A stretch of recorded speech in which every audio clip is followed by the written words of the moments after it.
This is the G Talk Podcast, the podcast from young adults to young adults. You can find it on gtalkpodcast.com. Be sure to subscribe on the website, where you can find it on Spotify, Apple, and Podbean.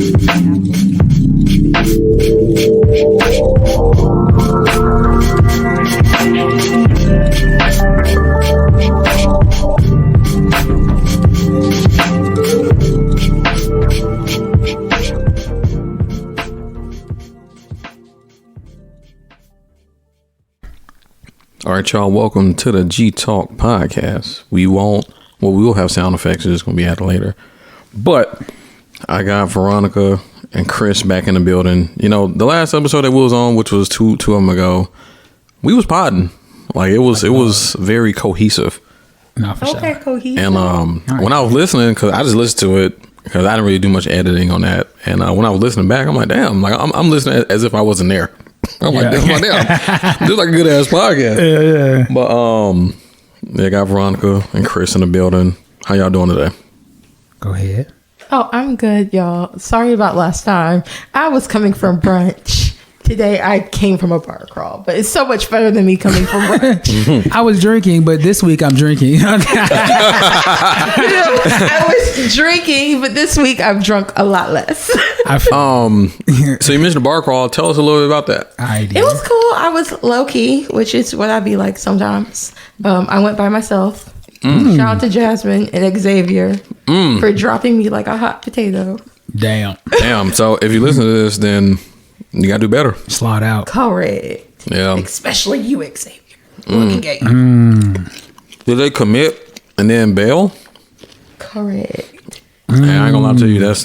And let me tell you, I found out that they weren't coming after I paid for my ticket. Damn. That's Damn. That's fucked up. So what's some of y'all pet peeves? Because that's one of mine. When like someone commits and then they just last minute bail. I'm like, That's definitely one of mine. But like I deal with especially it when they really commit well in a timely manner. If I hit you up, hey yo, Chris, like let's say on Monday, yo, you free to pod? Oh yeah, I'll be there. And then an hour before the pod on Saturday, you're like, yo, I can't make it. You're gonna hate me. Or when you check in, when you verify that we're going like 3 days before you purchase your ticket. Yeah. Hey, though. So one thing I about don't me. expect anything better. So one thing about me. Let's say we make plans on Wednesday, and if nothing changed, don't ask me if we're still going. Like, did I say that we're not going? I'm always verify. Bruh, okay, so unless it's on my calendar and you don't cancel it, and then I just make assumptions. I feel like you have to these days, bro. Like the day of, I feel like you have to. I don't know. Well, I'm the same way. Ain't shit changed. Why we gotta reconfirm? yeah. I mean, granted, I get why people confirm, but unless I say otherwise, like it's like, hey, I'll see you at the park at 2:00 on Saturday on Wednesday. Notified you if something had changed. All right. But people not that like together. They're, you know what I'm saying? Like it just doesn't work. For me, the second confirmation is me like comfortably reminding you that you said you were gonna do something. Yeah, I'll hit them with the. All right, see you in 2 hours. and then they're like, oh, I'm like, well, you still want to go? yeah. When did we change the plan? Exactly. Like, do not deviate from the plan. You didn't Bruh, say anything Deviate else. from the plan, man. My ex was really bad at that, bro. That was one of the reasons why it didn't work. Damn. Well, The deviating from the plan, like. and if you listen to the last episode, you know the other reason why it didn't work.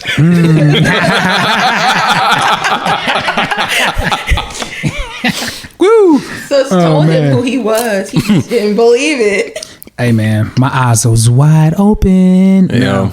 Yeah, for sure. My boy Chris was in love. You hear me? I was. Hey, I appreciate being in love, man, because I learned a lot about myself in ways that you can't force it, right? So, Yeah. like, I just. Oh, you want it to be that way? Yeah. Okay. What? Where? I can hear you chewing through the mic. Oh, yeah, that's fine. Hey, that boy smashing his popcorn. What is Hey, it called? no, first of all, ASMR. hey, look, the first bag of popcorn. Good guy. The first bag of popcorn, this man toasted it for like 42 seconds. Like, this man had half kernels, half popcorn.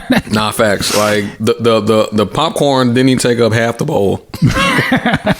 You're free to get some popcorn. Yeah, I'm definitely gonna smash me some. But yeah, man, look, I was in love, man. I encourage everybody to take a leap of faith, man. What you afraid of? And that's why I told myself, let's do it. Yeah, It man, ended up being, You intentionally went into that relationship wanting to love her. you know what? I think I'll say yes, but I was open He said he'll think for the he'll experience, say yes. right? And it wasn't like I was looking for the next woman to love, but you know how it is, like when you're not looking, you find something, and it's like, Yeah. typically what I would do is I'd be like, nah, I'm straight, right? So I'm like, why not? Like this is everything that I feel like is what I want, right? And until I experienced that love, let me say, I didn't have anything else to say, this is what I'm looking for. So going through them 2 years made me tweak my initial assessment of anybody that I meet, which is why I appreciate that I went through that. Because the red flags are red flagging immediately now. Look, hey, look, it's okay. Look, love is good, especially when it's positive. Yeah. Especially when you don't have to, work so hard to make it work. Okay, speaking of that, Oh, here we go. would you? No, I'm saying so. Okay, so question: would you rather have love or stability?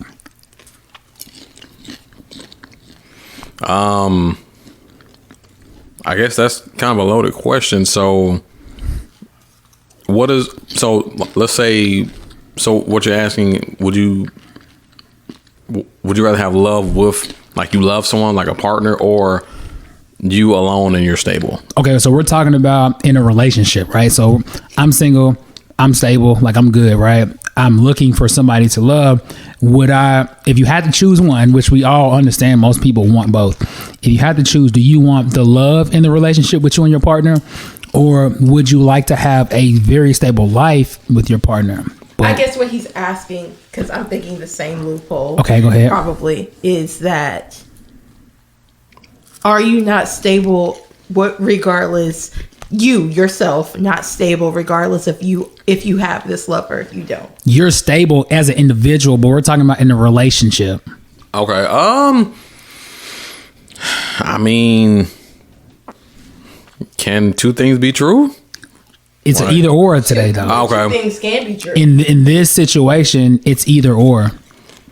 So let's just say hypothetically, she's stable, but y'all But you don't love just her. aren't. You can like her. I mean, you like her, but it's like There are no love feelings. You can really like her. it's kind of like a business partner, essentially. Kinda. You know. I mean, do we have sex?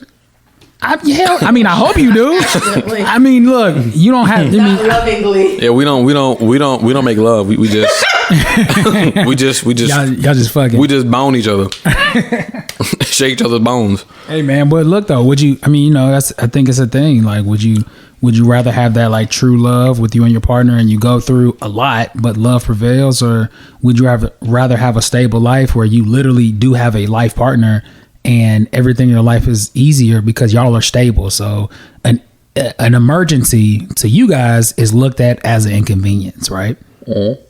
So your life you have more peace. But you don't have that love.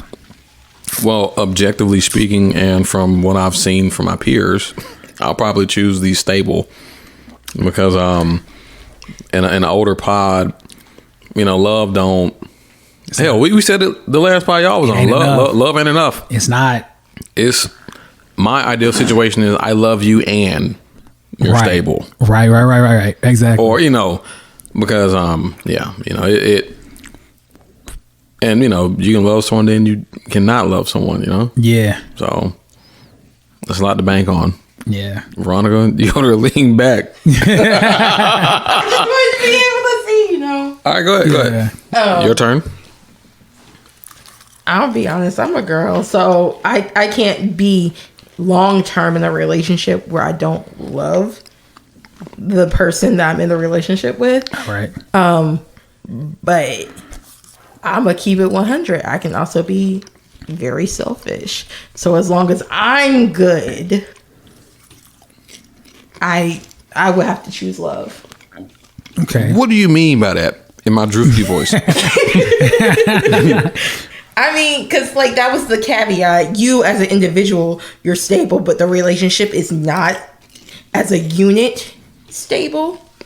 So as long as I'm good and my bills are paid for, You straight. I'm gonna go with love. So are you insinuating that you might step out?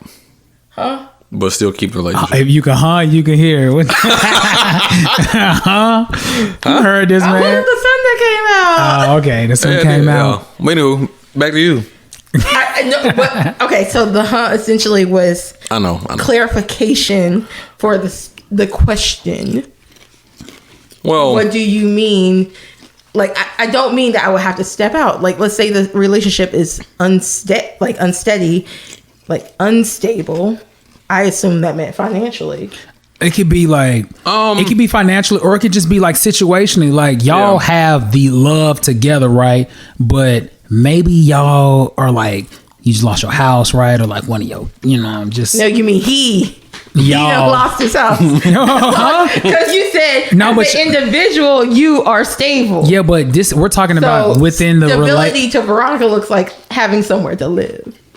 Okay, but you said you would choose the love though, so maybe y'all are renting right now because you just lost your crib. You're adding new variation. No, I said literally variables, love or stability. all right, look. You have the one or the other. clarification question was asked at the beginning as stable. What do you mean? And you said that you mean as a unit. You yourself would be good, but as a unit, you're unstable. Okay, so what about the love? And this is like we're talking about like true, like real, like unwavering love that you have for this man, and you eating good at your apartment that you paid for, and this nigga has nothing. I have nothing.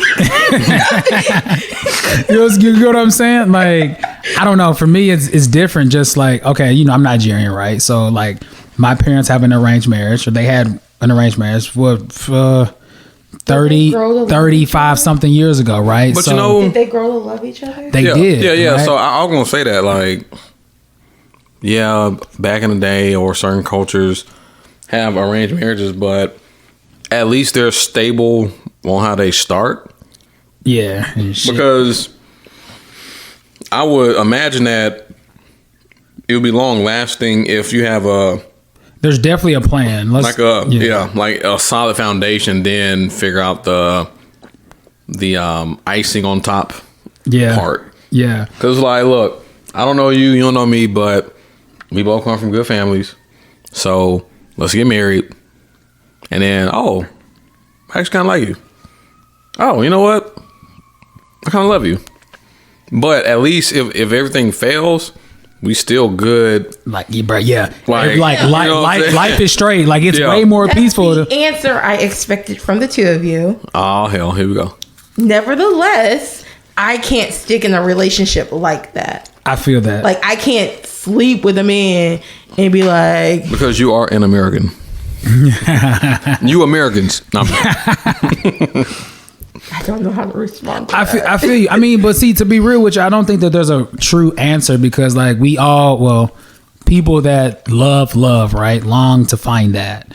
And at the same time, who doesn't want to be stable, like, within the relationship? Yeah, I feel that both situations get to the same point, just different entries. To me, the caveat is Veronica's always going to have Veronica at the end of the day.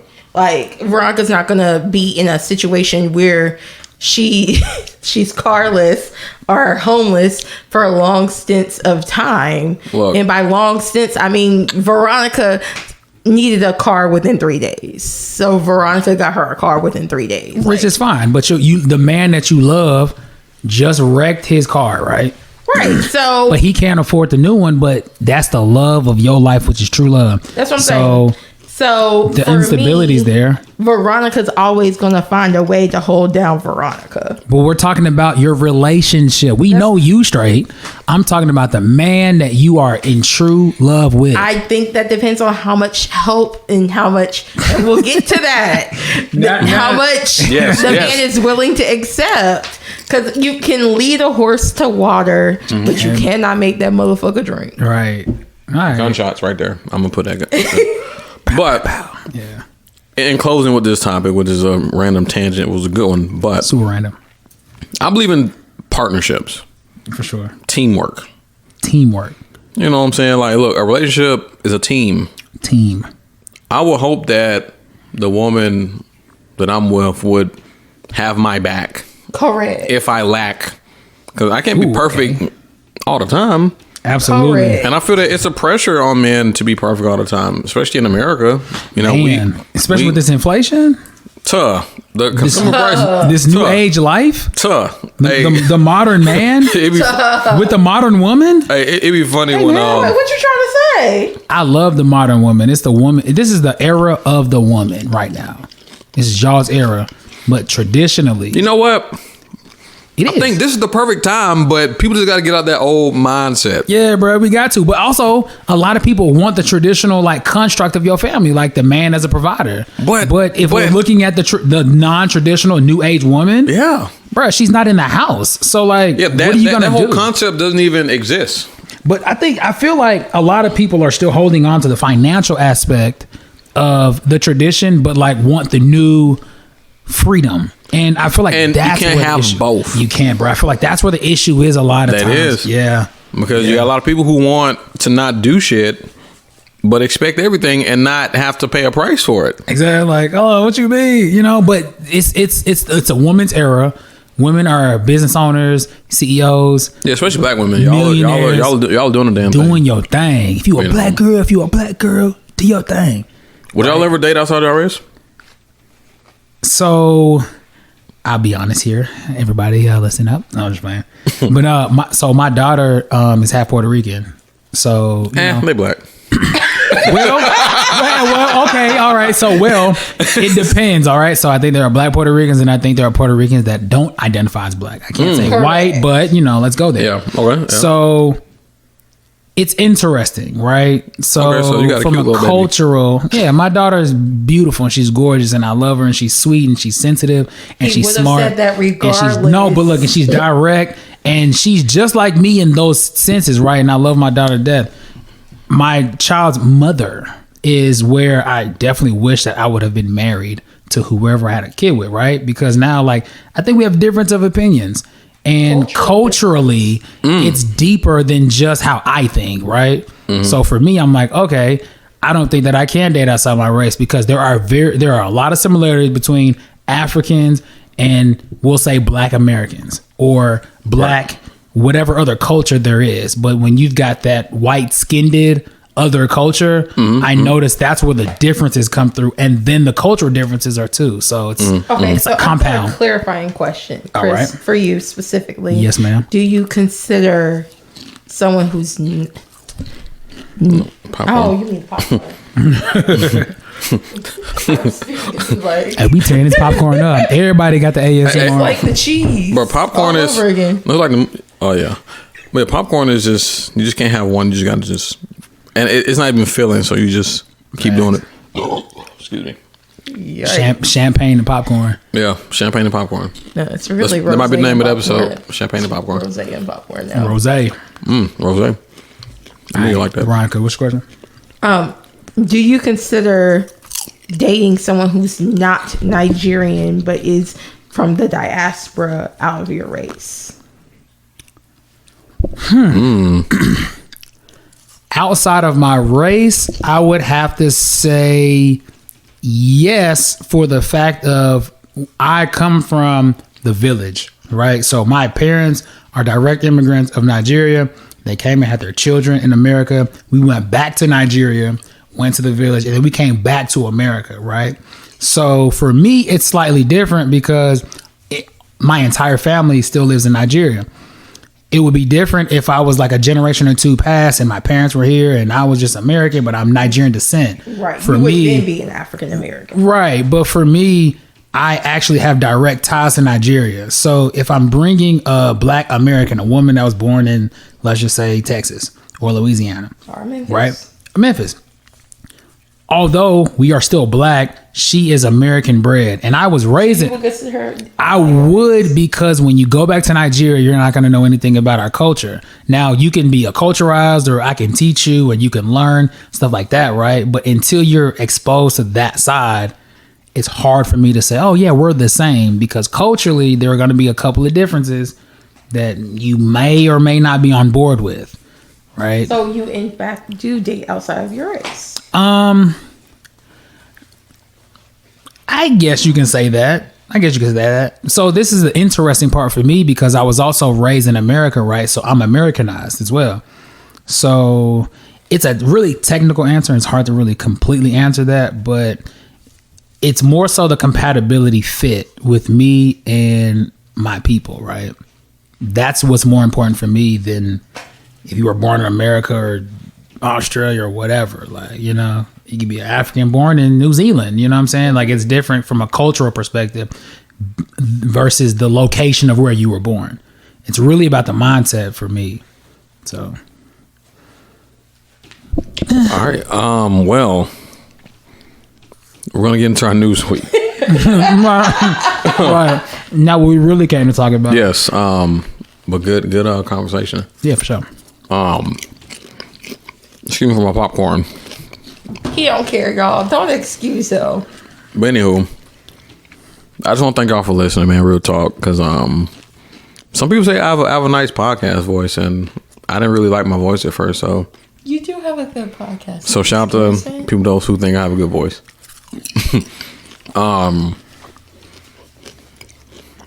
Into this news week. See, and think about my pod, I'm not a mess gatherer or conjurer. I don't like to hold mess most times. I mean, don't get me wrong, sometimes we have a spicy pie here and now and then, but most times it's educational. Right.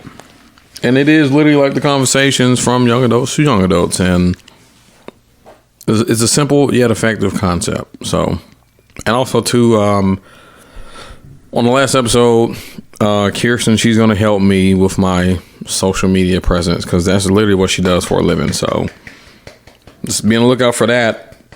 And yeah, anywho, a couple of birthday shout outs. Happy birthday to my old roommate Jeremiah.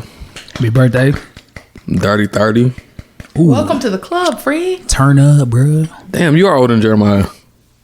But yeah, Jeremiah's my former roommate, man. We marched in the band together, TSU. Both of my aunt and his mom know each other. They both do marathons back in Atlanta. Me and Jeremiah played trombone together. Roommates for literally 5 years. We're literally like the blueprint of how it works post grad, and I'm glad none of them got nobody pregnant, because that would have ruined the dynamic. Come on, Gary and Jerry. Gary and Terry. Shout out to Terry too, man. Back in Memphis, man. Put in reverse, Terry. And Terry does it again. Hey, man. But Shout out to my boy Terry. yeah, man. Terry be popping in and out of Nashville and don't be telling nobody. But also shout out to Prof Mac, Dr. McDonald. He's the director of bands of the Aristocratic Bands. Shout out to you. Happy birthday to you. He's your frat brother. Oh, he Yeah. has code? Oh yeah. He plays at Alabama State Okay, then. back in the 80s, I want to say. Shout out to the Alphas. Shout out to the bros. Yeah, happy 27th year of the Hendersonville Alumni Chapter. We celebrated 17 years March 17th. Longevity. That's what's up. The Hendersonville Alumni Chapter was chartered March 17th, 1995. So Happy Charter Day. That was thank you. up. Yeah, have a charter. Yeah. 17th on the 17th. And for those Greeks listening, You get 2 charter days? I'm confused. yeah, you do. Yeah. So you get your charter, your where you pledged, and then the chapter that you're a part of. Okay. If you're financial. Yeah. Hey, so He's Look. forever. I mean, so all the Greeks listening, man, look, Chris, you too. Get financial, man. Look. Financial. Especially if like you're 30 and under. Look, we need more young people engaged because 30 and under. No, it's similar to politics though, man. Look at our president. He's old. Exactly. So we need younger people to take these roles and who can understand where we're coming from. Because if you got old people running it, they won't ever relate to us ever in life. I didn't have an iPhone until I was 40. Right. What? Well, nah, probably till he was like 60 because he was probably 40 in the 80s. You're right.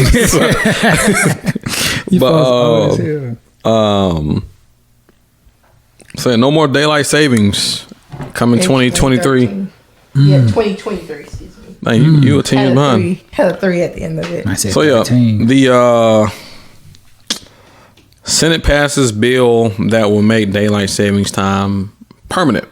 The Senate on Tuesday passes a measure that will make daylight savings times permanent across the United States. The Sunshine Protection Act passed the chamber by unanimous consent. The bill will still need to pass the House and be signed by President Joe Biden to become law. If this measure clears Congress and is signed into law, it will mean no more falling back every year in the fall. Correct. So pretty much where we are now is what it's going to always be. Year round, Right. correct. So it's going to be some long ass cold days coming up. Facts. Yeah. CNN reached out to House Speaker Nancy Pelosi's office to comment on when or if the House will take up the bill and did not immediately receive a response. Republican Senator Marco Rubio of Florida, a sponsor of the legislation, said he doesn't have any assurance the House will take it up. But, quote, it's an idea whose time has come, end quote, no pun. You know what that means?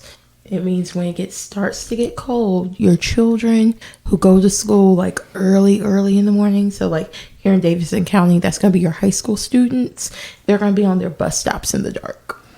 Pitch black. Well, I'm not going to say pitch black, but it's going to be dark.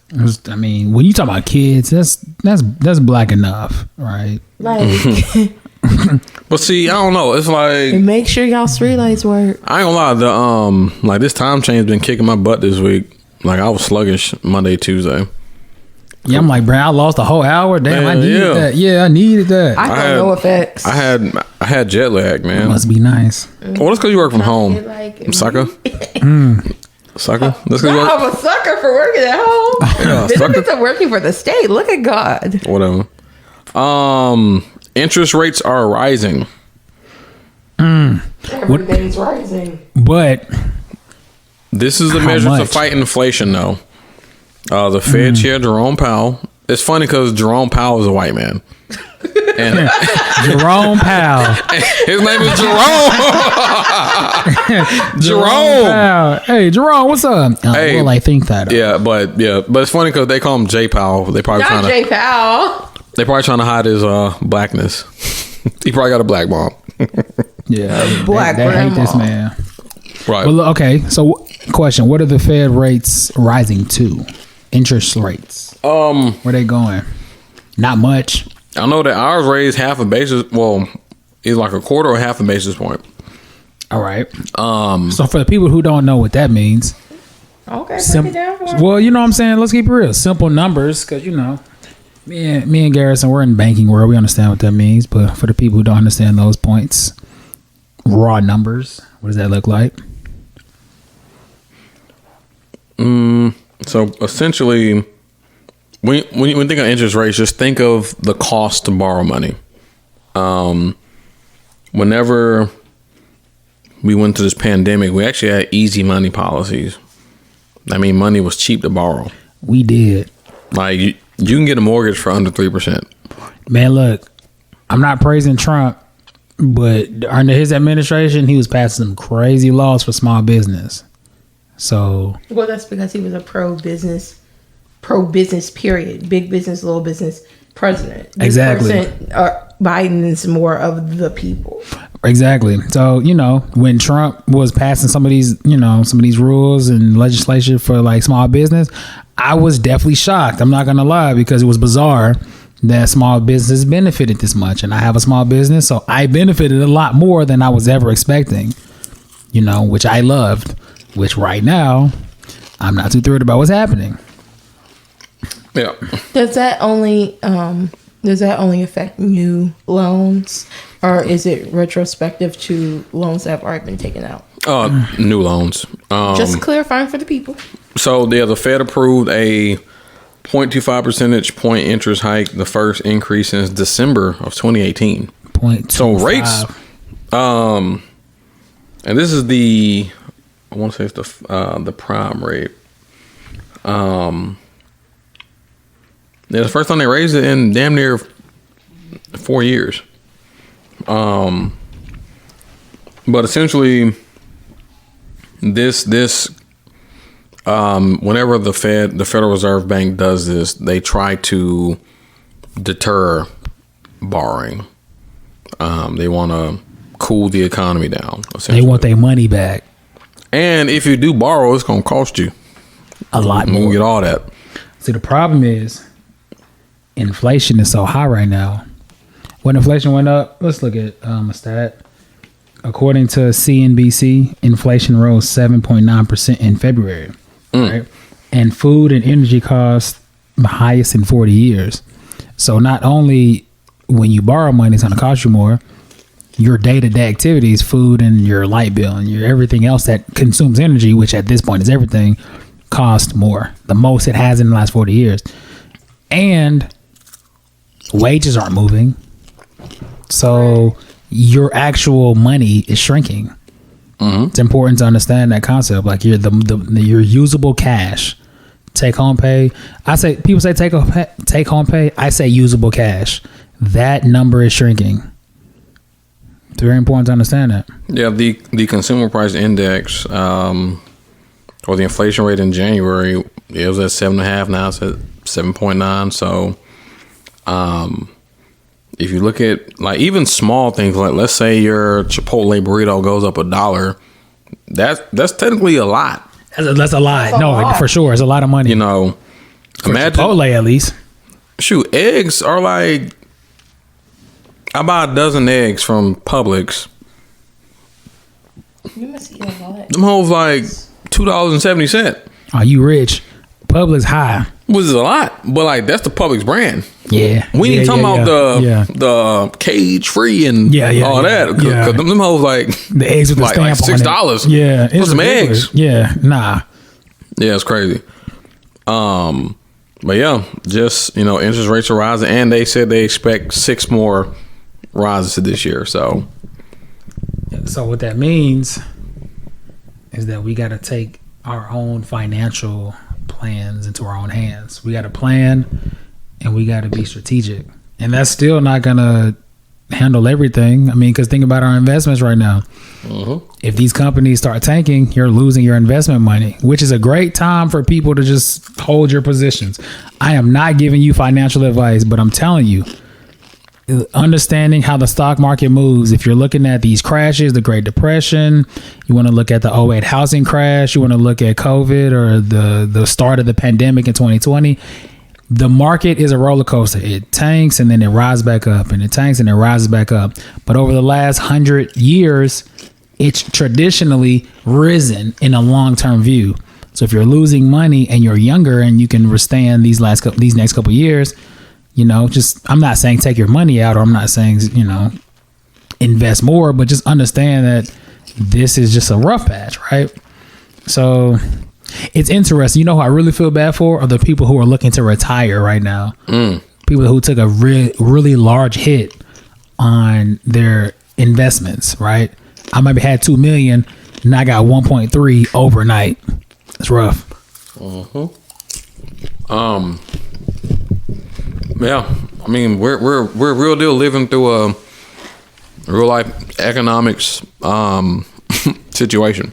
For sure. All right. Like a economics class 101, we're literally living through it. Legitimately, like in 10 to 15 years, this is going to be included in the economics book.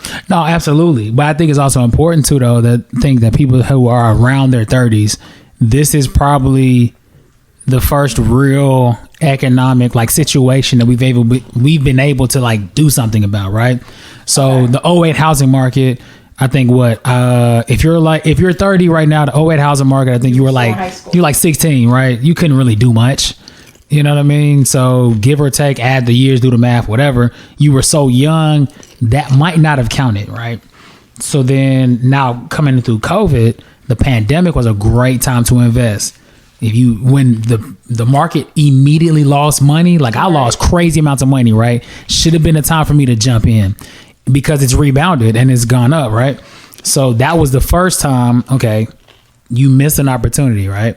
So now we're going through this next phase. So if you're in the 30 range, 30-ish, give or take a couple of years, we got to start paying attention to how the world is moving because these are the opportunities that are going to allow us to make this bread. Yep. Hey, I don't know if y'all hearing this man smack this popcorn. This man is too windy. He looking at the ball like, "Ooh, is that full kernel? Is that full kernel?" Hey, this man is smashing. Shut up. Leave me alone. This man is smashing. Leave me alone. I'm trying to explain. Literally, cheese and turkey.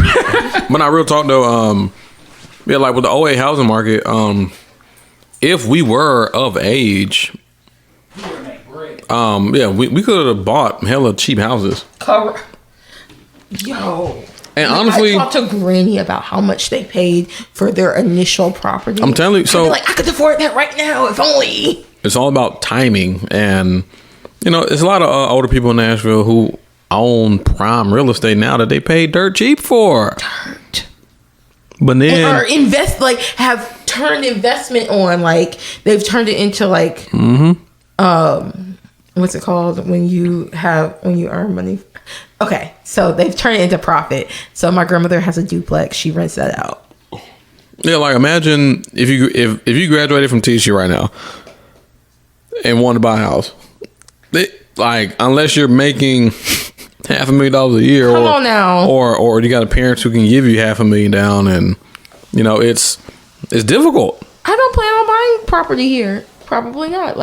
No, not in Nashville proper. Not in the city. It's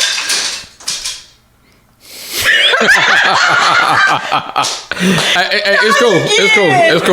Not again. It's cool because that look. Just had to be there already. Well, it's funny because that already happened before. But I'll just call maintenance. Damn. Shout out to renting. So the perks of renting. Well, I was talking to Veronica about imagine if you graduate from college right now and you want to buy a house.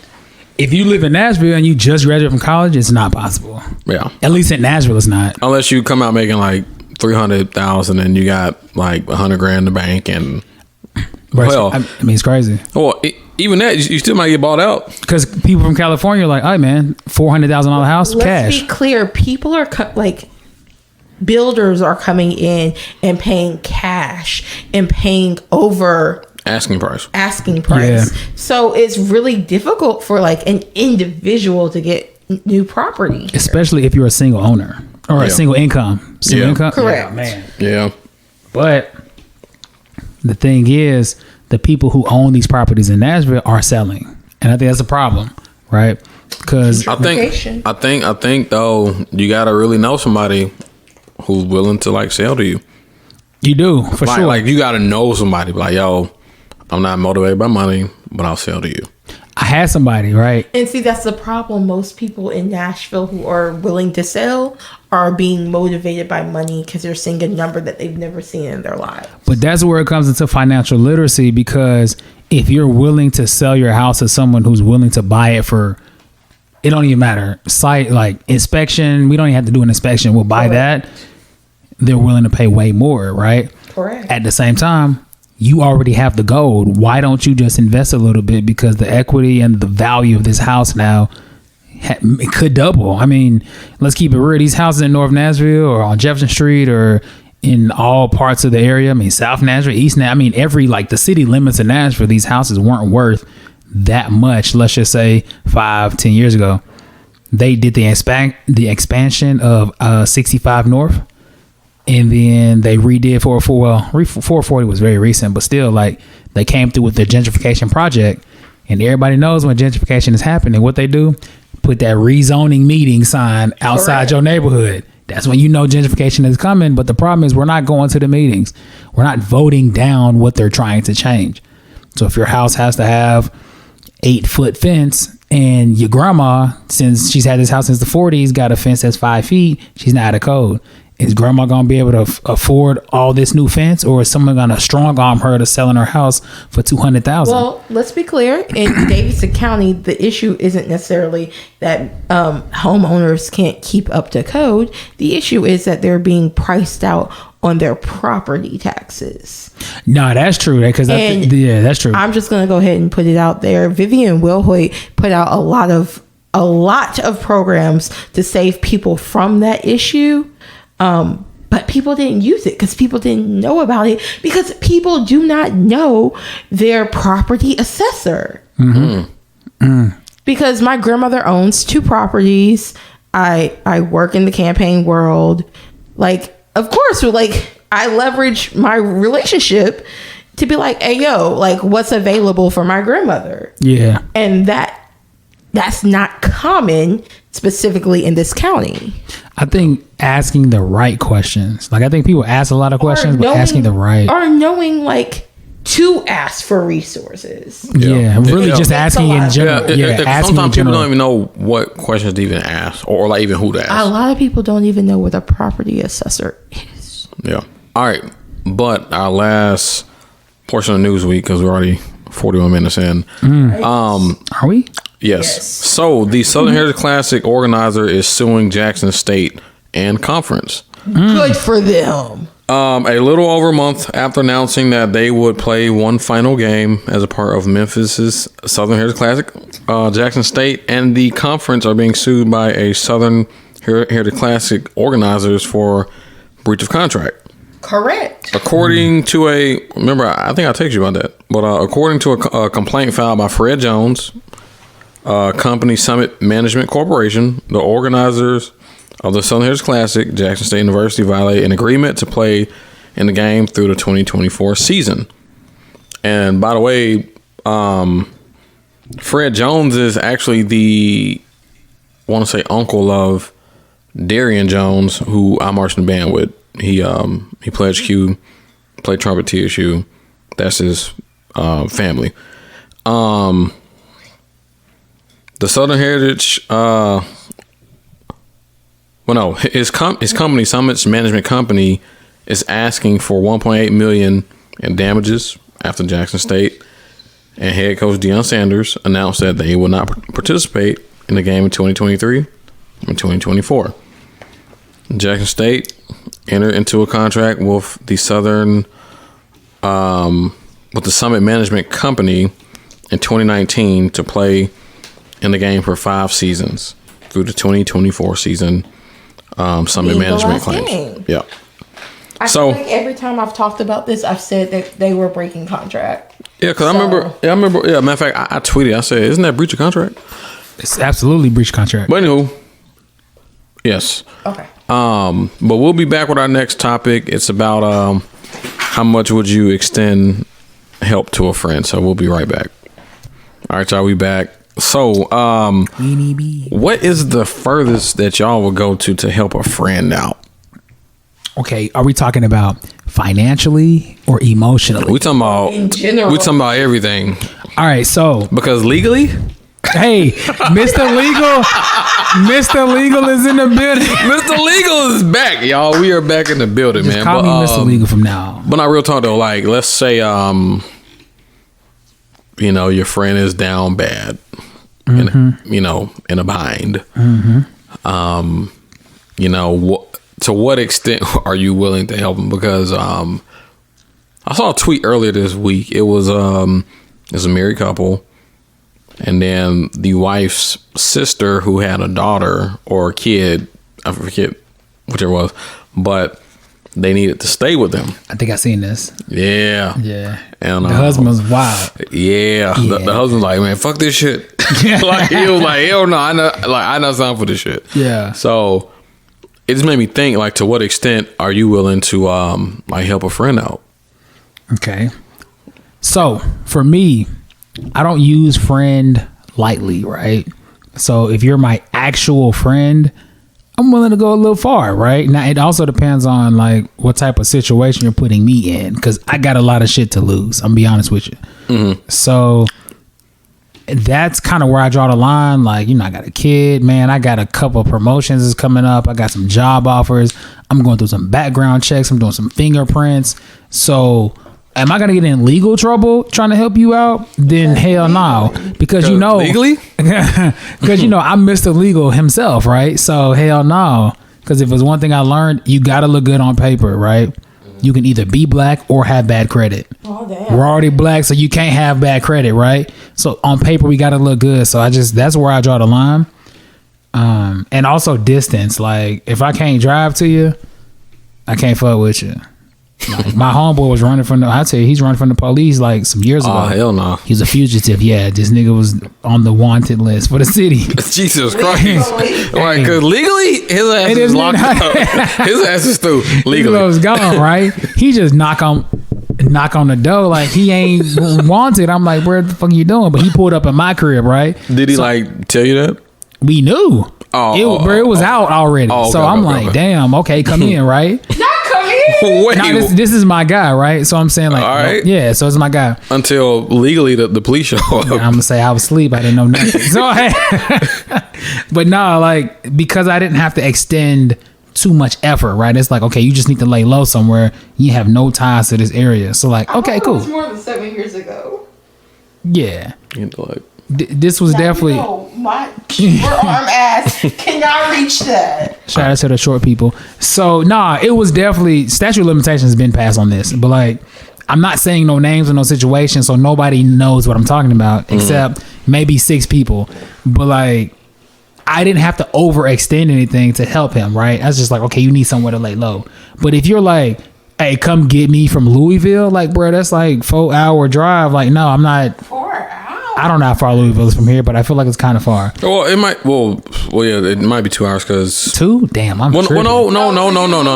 Because they're an hour ahead. But I It's mean, about 3 hours if you're a slow dryer. But 2 hours. 4. Well, he drives his Honda like a Benz. Yeah, right. It's not down the street. Right. So you know what I'm saying? At that point, okay, nigga, hey, I need to know everything. Right. If I'm crossing some boundaries, like crossing country lines or county lines or state lines, nigga, I need to know. Yeah, because for all you know, like legally, for every county you cross, that could be like additional charge. Ain't no, like, but real talk like, though. oh, you done went through like this county to house a fugitive. You really don't know though, because Right. let's keep it real. Until they throw the book at you. As black people, the rule, Crossing the state line that takes you out. Oh yeah, the typical laws. that's gonna be the nail in the coffin right there. Facts, like with the intent, but Crossing like, state lines. Oh yeah, the typical laws do not apply to black people. Like everything for us is like extra. They pull out like No, you're the getting the maximum. the part 2 extra. of the book that nobody read. It's like, hold on, bro, where the fuck this shit come from? So like, yeah, I need to know. Right, the appellate defender like, oh wait, hold on, wait, Yeah, hold on. we ain't learned about none of that shit. Like, yeah, no. Yeah, no. So I gotta know. I'm willing to do a little bit, depending on what you did and depending on where I'm at in life. But What about let's just say someone asked you for money. How would you handle that? I'm only giving you money if I know you're not gonna pay me back. Like it's gonna be a gift. I'd never expect anybody to pay me money back because I have zero faith in niggas paying money back. Well, I mean, and plus that's the rule of thumb: never loan out money that you not willing or that you don't need to get back. Yeah, that's my rule I follow because, bro, let's keep it real. People, when they owe you money, they act like the money ain't shit. I'm like, hey man, you got that $1,500? Oh man, that little money I got you next week. No, nigga, I need my check, bro. Like, I'm like, excuse me? You came at me down bad. You needed that bread. I cut it to you. Facts. So now, like, you downplaying like it's little money. Give me my shit back. Yeah, So, and then people get offended when you ask for your money back. yeah. Correct. Oh. Got it. Yes. And also, I guess last question for you, Chris. What about like living situation? What if a friend approaches you to live with you? All right, so I've been living on my own for the last 5 years, right? 2 bed, 2 bath, comfortable. You know, me and my daughter, when she come through. Okay, so you got room for a partner? No, he said with his daughter. Yeah, the second bedroom belongs to my daughter, and when she's not there, it's still hers. All right, so Look at you know what I'm saying? Yeah, not well. I mean, it is what it is. I just don't like living with people. Let's just be honest. So if side note, real quick, I did ask Chris to be my roommate when I was transitioning. Oh yeah, I said, "Yo, what's up?" And he was like, "Yo, man, I got a daughter." I was like, yeah, nah, because I ain't. You could have stayed exactly where you were, just split it 2 ways, and had an extra bedroom for his daughter. But see, the thing is though, it's like. But it's different because I never lived with anyone who had a kid. As grown people, when you're dealing with like somebody else's child that like you have no attachment to, that's weird. Yeah. If it was like if Garrison like knew my daughter and like that was cool, then it wouldn't have been big of a difference because when she's here, there's no like adjustment period. Yeah. But at the same time, as like grown men, and then like at that time Garrison was singing, you know what I'm saying? It's like, hey, man, you want to live your life, man. Yeah, and plus, like all the variables, all the potential variables would not have been conducive for a kid. Cause like, let's say if I was in the streets and you date. Let's say it's the weekend that you got a daughter next to you got women coming through. Yeah, you know what I'm saying. Yeah. Look, I mean, I'm single, so you know, well, I'm trying to do my thing too. But you know, we don't need. Neither one of us need that. Right, exactly. Like, I'm like, no one wants to explain that to a child. Like, Daddy? I would never. That's the thing. Like, who is this, Daddy? Yeah. Like, it was like, who's this new man in her bathroom? Like, who's the new man and who's that woman? Like, you know, that's just too much. And she be like, Daddy, the new man have a lot of women. Like, what's going on, baby? Not to implicate that your child sounds like that. Right. It's all good. It's just like the general little kid voice. Right. Child saying, Daddy? Yeah. It's like worse than Joe Biden quoting a woman. Yeah. All right, but Veronica, what about you? What about how much help would you lend to a friend when it comes to money and or living situation? Okay, so I'm one to lend very small amounts of money. What is small to you? So the most I've lent is $250. Okay. What if I'm in jail? What if I'm your best friend and I go to jail because I have a DUI? Okay, so my best friend's different. Okay, so your best friend's in jail with a DUI, and I'm gonna bail her out. Lord, please don't ever let this woman's friend have a DUI. My best friend don't like driving sober. That's not gonna happen to her. Okay, good. You know, I don't want to wish evil on nobody. So, like, let's just say that's the situation, and she says her bond is like I'm gonna bail her out. 10,000. So you know, Tennessee, you got to pay $1,000. You pay $1,000 for that? I sure would. Okay. Damn. What about your boyfriend? How long have we been dating? Oh, that matters. How attached am I? 7 months. DUI. My bill is $1,100. Does he have the money in his own bank? And $1,100. I mean, this shit was $110,000. No, 11,000. What the hell you do? It was a DUI with a wreck. Okay, so $1,100. You've been dating for 7 months, and he does not have the money to pay you back. Oh, 7 months. I'm gonna bail him out, but I don't know if I'm gonna bail him out with my own money. What you gonna do? What that mean? What's a Bell's bond? Bond? What do you mean? Yeah, by but that? hell, you gotta pay them. Well, no, you have to like this first defense, right? Promissory to show up to court. You don't necessarily have to pay. You have to do a deposit, which is much less smaller than the. I'm not explaining this. Well, but I think it's good to understand if a bail bondsman bails you out, you're going to pay significantly less than the bail, but you're on the hook for showing up to all of your court dates. Correct. And if you don't, they are coming for you. Correct. And if you ever dealt with bail bondsmen, they're a little sketchy, so they'll do anything to get their money. Correct. Yeah, I actually know a bail bondsman. Really? Is he sketchy? Nah, but he'll come out to your ass. Okay, then. I feel you. Okay, so so Boothang, 7 months, $1,100 bill. You're gonna use a bond person, I'm probably right? gonna use a bond person. Okay, I feel that. So that's where you draw the line. He's not he's not connected to you. So like, Well, it comes to a level of attachment that me and DJ have been best friends since like 2015. So there's a different level of attachment there. Yeah. Like her child's my godson. oh yeah, you. And I got a key to her apartment. Like, I feel you. Look, we in look, this look. thing. Checkmate. She got you Facts. on the whole godson. Girl, give me that money. Right. I'm gonna pay you back next year or two. I know her boss. Like, So- I'm not worried about it. I feel that. So would you expect repayment or no? No, but she probably would. Do you think that would cause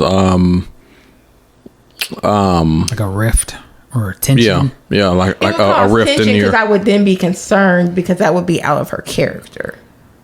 Okay. Now let me ask you this: for both of y'all, do y'all ask questions before y'all lend money to people?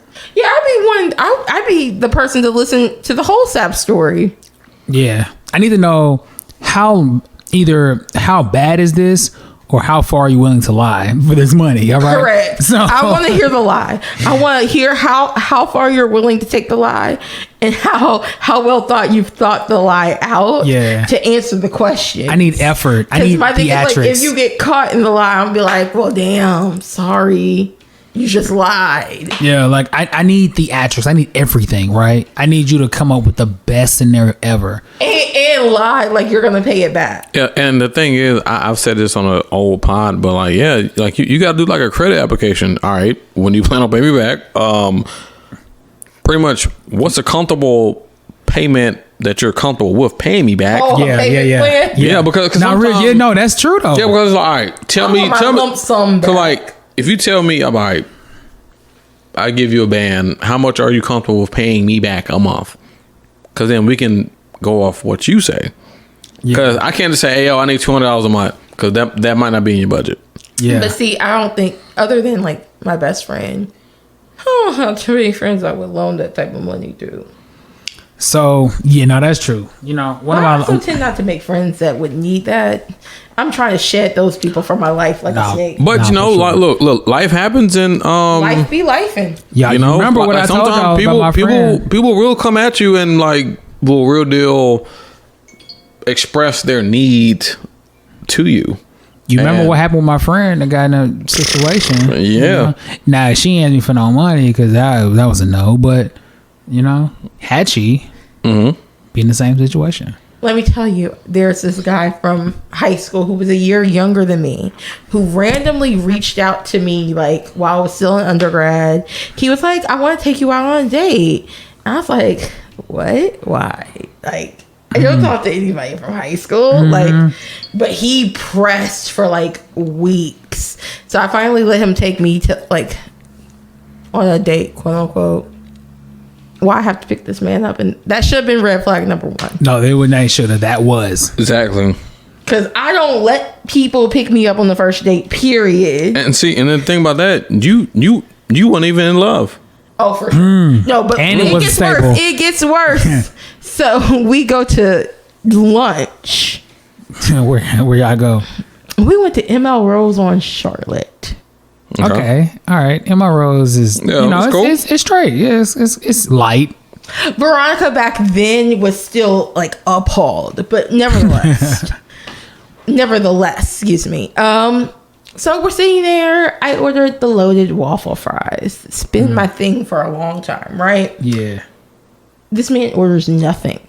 nothing. Nothing. Absolutely nothing. Like Red flag. Whitney Houston, Red flag. I have nothing. Red flag number one. Ordered water to drink. And Damn. let me tell you, he asked me, no, he didn't ask me then. When the waitress brought the bill, I snatched it.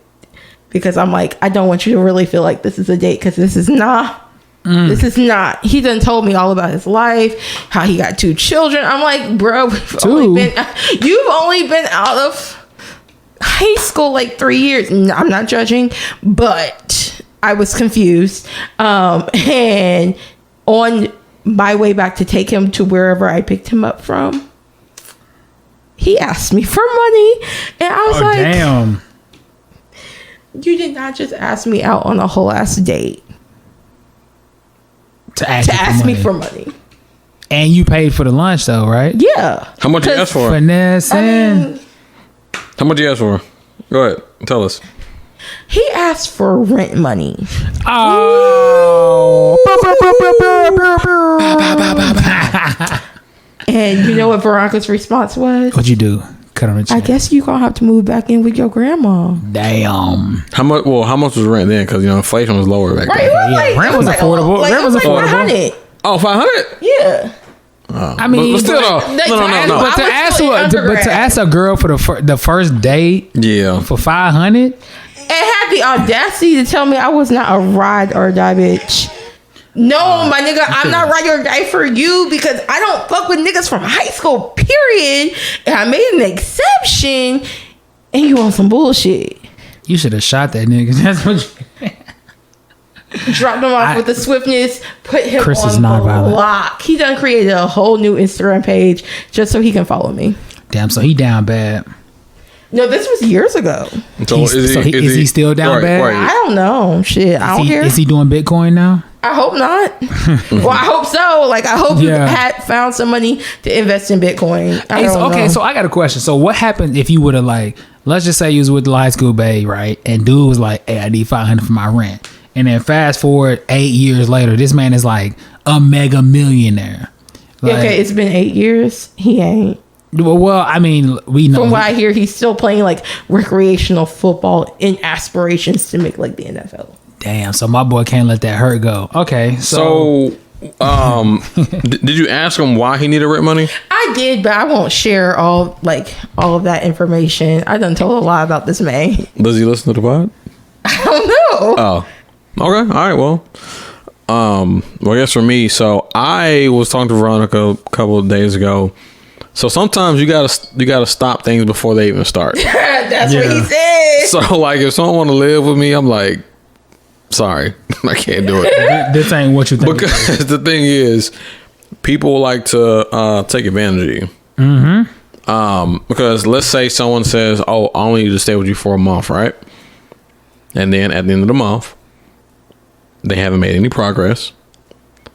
And then when it's time to kick them out, they're gonna take advantage of. Also, you're gonna kick me out knowing that I ain't even got nowhere to go. Guilt trip you. And No, then, but let me tell you what I told Garrison when he said this. You have to actively create a plan and make sure they're meeting their marks on that plan if you were to choose to do so. Yeah, that's right? true. Because I agree. Let's say you are staying with me for a month, and if you're doing job applications and interviews, I'm okay. And then if you actually get an interview, okay, this is Progress. actual. Let's mock run this interview before you go. This is actual Yeah. tangible evidence that you're doing what you need to do. Yeah, Compared to just if I come home every day and you're in the same spot on my goddamn couch, yeah. and I'm like, yo, like, what's going on? None. About Man, they are bullshitting. Who? Yo, fact. Get on that bullshit. Yeah. I'm like, how? Trying to keep a black man down, nigga. Excuse me? Yeah. Hello? even if it's as basic as getting a waitress job, the hospitality industry is begging people to go work. I'm gonna tell you, man. I don't know how the industry is right now because it's been years of me. But man, when I was a server back in 2013 to 2008, 16, I was getting paid $200-300 a night. I'm talking about cash money. Your paycheck's not nothing, but I'm Net. talking about in college. I probably was making $40,000. Must be nice. As a 20-year-old, you know what I'm saying, hustling. Yeah, I mean, I was hustling, but I don't know about the times nowadays. 'Cause I know everybody's stingy. Well, and and cheap. plus the CPI is up, so But it's money to be made, man. It is. It's money. I don't care what you do. I don't care what skill set you have. I don't care what you believe in. There is money to be made everywhere. You can make it on your phone, on a computer, at a job. You can start your own shit. You can be a contractor. There's so much money in this world to be made. Now that I'm an adult, I understand. Bro, you really gotta not do anything to remain broke, bro. yeah. And you also gotta understand that you need a job. You can't just sit around and talk about, I need money. I'm trying to like live this lifestyle. I want to do this. I want to do that. Like, get a job. Look. I'm gonna quote Kim Kardashian, even though she was not the person to say tripping. this. I already know what you about to say. She Yeah, was exactly. not the person to say this, but you need to be a person who wants to work.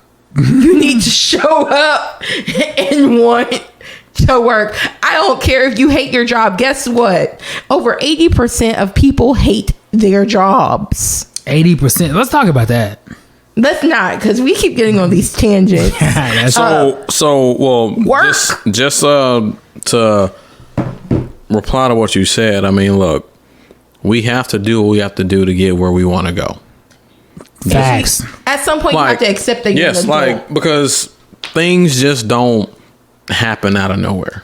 Correct. Okay, True, let's true. say, I get that. like for example, let's say if I want to be in management in a certain profession, I will have to maybe work in that profession, then work my way up, right? Okay. And there is nothing wrong with that, even if that's not something you choose to do long term. Unless maybe I came from working from maybe management from a different company for years. And then, Hey, man. and then I can use that. As leverage. Yeah. Speaking of leverage, I think that I want to talk to a lot of people about like they job choice. People accept the same job at 7 different companies and realize they ain't been nowhere. At some point, you got to make what you've done sound better than what it is, or you just need to be that good.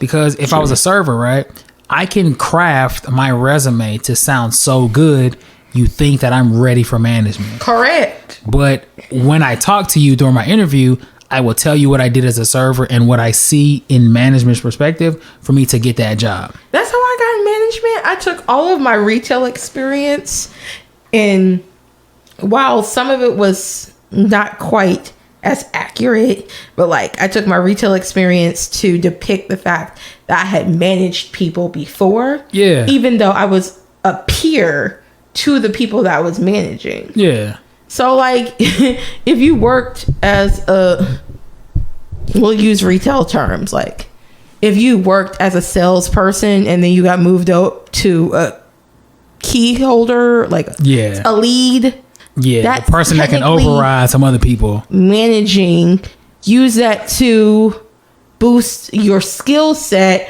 on your resume. That way it's not questionable. And then when you come through with Some your people ain't had the experience to do that though. and then when you come through with your interview, That you was- talk about how your team, right? And we say, oh, well, I manage my coworkers. We have to change how we're talking, right? I managed a team of individuals and I was their leader, because at the end of the day, if you got that key holder, yeah, you technically, you don't, Technically, you a step above. yeah, so you do manage them, because if you're overriding what they need, you're managing their transaction. So it's good, important for us to really talk our shit. Like I think that a lot of people make it, we're too humble and we're like, yeah, I just do a little customer service. Or some Hey, people man. just aren't sure of what they've done. But also, then again, some people who hype themselves up and then they can't obtain to the standard in which they've depicted themselves. So whichever side of the coin you are, adjust. You just gotta get like a either consultant or somebody that is expert in that field, right? Yeah. Like I had a woman, and I'm pretty good at making myself sound good on paper.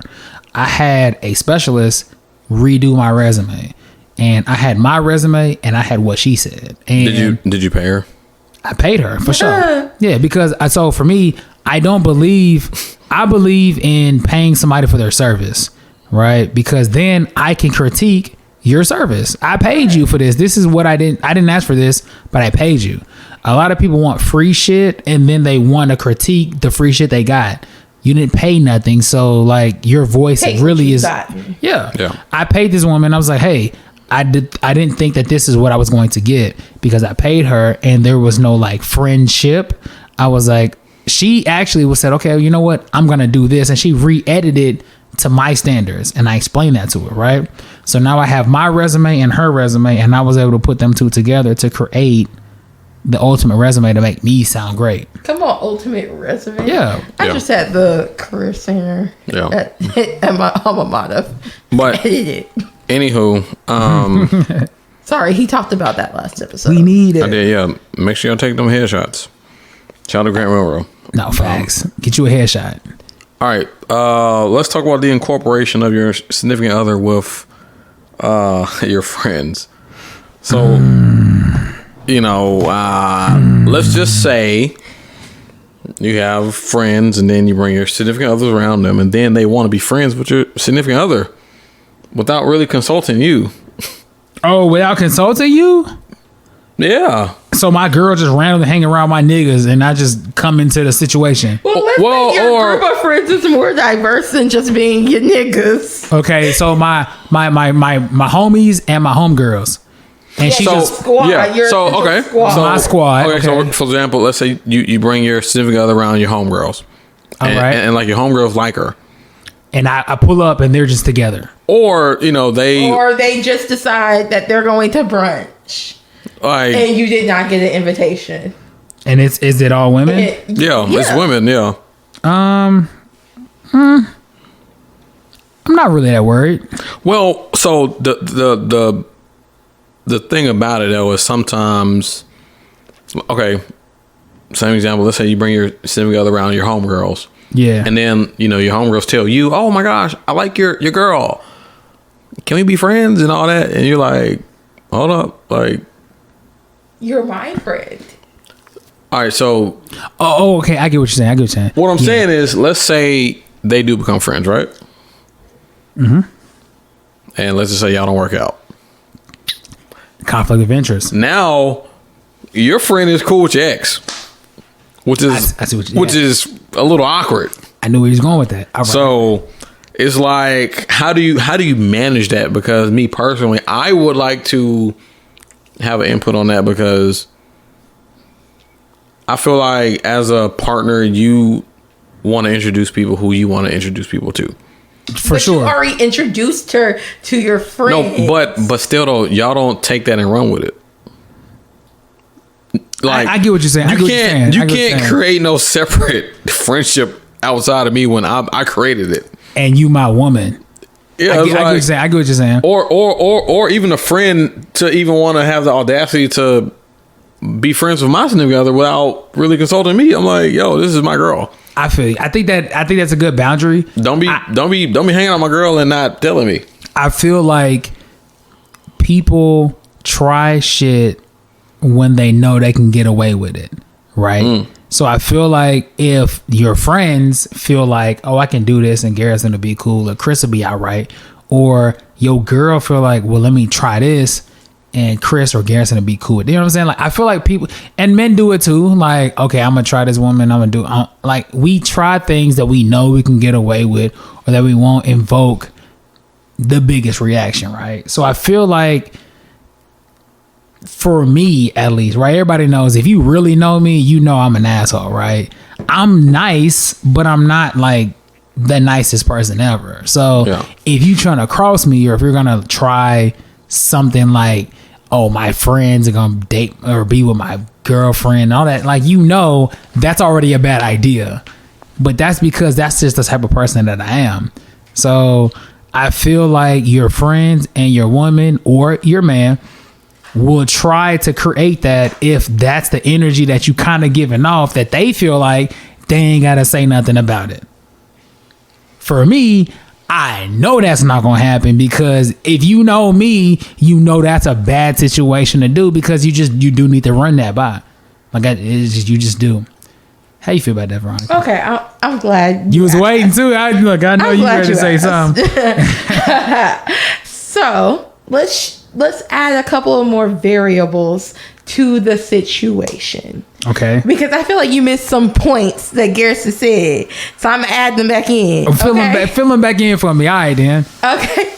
So let's say you introduced your girl to your group of female friends, and you watched them interact and create a friendly bond. Are we talking over like the one day or just in general, like over Let's time? just say it's like in just one setting. Because Okay. girls, we can click like that. We can meet somebody and be like, "Oh, we gonna be friends." Yeah, well, That's not cap. I think y'all can happen. say that, but do y'all really mean it? Right, like I'm saying, Exactly. it can happen, and then actions can follow up to ensure that happens. Right. True. So like, when girls really like are like, "Oh, I really like her," like she thinks like me, she like, duh. They can be like, "Oh, let's be friends." Right. In the same setting that they met that person. Okay. So you've seen all of that happen in the same sitting. Mm-hmm. Would you still be upset of your friends going out and becoming real friends? Because Well, no. we're using friends in its true definition. Yeah. So like these the people who really hold you down, becoming friendly and building a friendship with Well, your girl. Without my consent or without my knowing or without any type of like anything. So that Without your implies- consent. Yeah. that implies that they are asking for consent. This isn't something that's necessarily hidden from you, but you aren't asked, "Oh, Chris, I really like your girlfriend. Can I be friends with her?" So Because they are grown individuals and can make their own choices. Okay. okay, that's true. That's true. All right, Veronica, real quick. all right, So let me. And I think you probably might go here, but Yeah, I'm about to. I already know what you're about to say. how would you feel if we happen to go out and I meet your homegirls, right? And then all of a sudden, like me and homegirls are friends. You was like, what the hell? Y'all at Arrington Vineyards over there like- sipping wine and shit. You like, hold up, how the fuck y'all become friends? Yeah. First of all, my friends don't do that to me. See, Well, no, but no, but no. Okay, all right. Second of all, my male friends might do that bullshit to me, but it's gonna be the same because men don't click up like that. So Oh, that the some real men do Southern though. came I out. get it. Sorry. Yeah, no, we heard that. All right. But no, I think for me, right? So as a man, and I don't speak for women, I'm speaking for myself. I don't even speak for all men in this situation. Because Correct. legally, legally, because Mr. Legal himself feel this way, right? Because men are not a monolith. Looking ass. Hey, so for me, if my woman, I introduce her to my female or woman friends, right, and they created some bond without And me. no, not without you. You see them click. So that's And potential. you see them express that they want to further that relationship. I look at that as potential on the first day. How real is the first day? With girls? I'm not a woman, so I can't. And you don't watch them exchange social medias and shit? That doesn't mean that my girl is gonna hang out with my best friends without her even mentioning that to me. Well, I didn't. Like I previously said, it's not a secret that they're hanging out. So, but you just are not included in those moments. I think for me, it just needs to be some sort of like mention, right? We need to have an open conversation. Like, hey, So- it don't even have to be I want clarification before you go any further. okay. You said mention, but previously you asked for permission. I'm not saying that like I have to grant you permission, but like my thing is if I am introducing you to my actual like real friends, like I can tell you off the top, I have 3 women friends like that I've been friends with for like 10 plus years. Okay. If we're talking about those women, Yes. and you're hanging out with those women, those are long-term women in my life that if I meet you first day, I can say, hey, I have 3 women best friends. This is how I know them. This is how we met. This is our relationship. This is it. We can call them. We can talk to them. We can go meet. Like, they're my legitimate woman friends. Like, we're very close. Families are close and all that. If we're talking about those women, then yes, I do need to know that you're being close or getting closer to those women because I don't know your place in my life long term, right? And I have been friends with these women, and I'm not saying that these women friends, my women like close friends, are more important than you. but they don't need to be together unless there is a long-term vision for what my girlfriend or this woman is, right? So I have a question. Yes, ma'am. Okay. If you are not planning a future with said woman, why would you introduce her to those said friends? It's not even about me not planning a future. It's just the respect factor. Maybe at the time you might. Okay, it could be. Let's go with that. Let's run with that. And plus, Let me run with that. Can I run with that, friend? If it's your significant other, I mean, and y'all are pretty serious, you would introduce. Correct. Yeah. If you're pretty serious, yeah, right? So go ahead. And you're planning a future. Yeah. Well, pretty serious. Wait, time out. And plan a future. Okay. Yeah. I gotta be serious with you to introduce you to like my best friends. Yeah. Let's keep it Right. Or to my squad, like I gotta kind of have some type of idea or my own impression of you to introduce you to my squad. I kind of like you. Yeah. It's gotta be more than just like this might you not can't work. be just like a side chick or some. Yeah. Not everybody Or just not meets my for me friend. a side.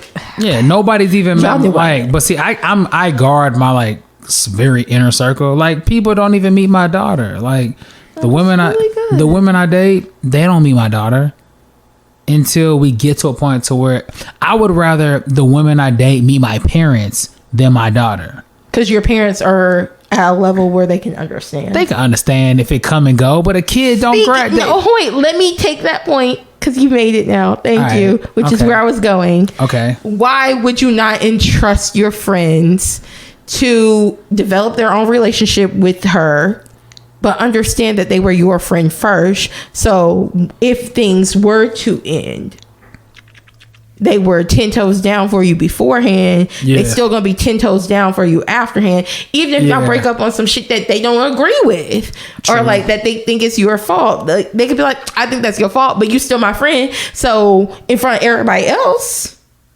I'm 10 toes down, and then we can have this conversation privately. Right. I like that idea, but I think that comes with a conversation before the friendship with the girlfriend.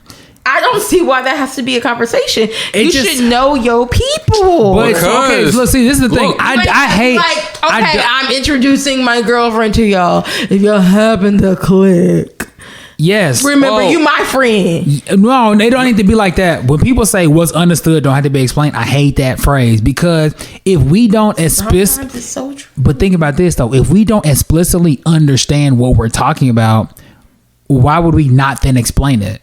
I don't see why that boundary would need to be set amongst people that you are calling friend. You don't think that in the off chance that let's say y'all might not work, that y'all are still cool, and we're all now tied together. Yeah, because let's be real.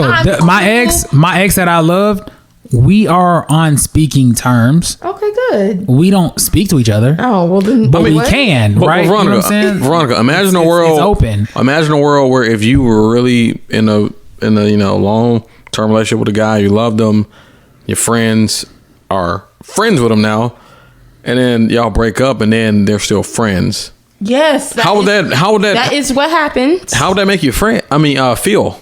That's what happens, and then wouldn't that be awkward? No, I still share good friends with my ex.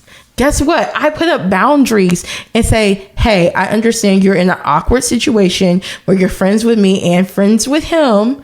Let me be clear. Don't come reporting to me about what's going on in his life.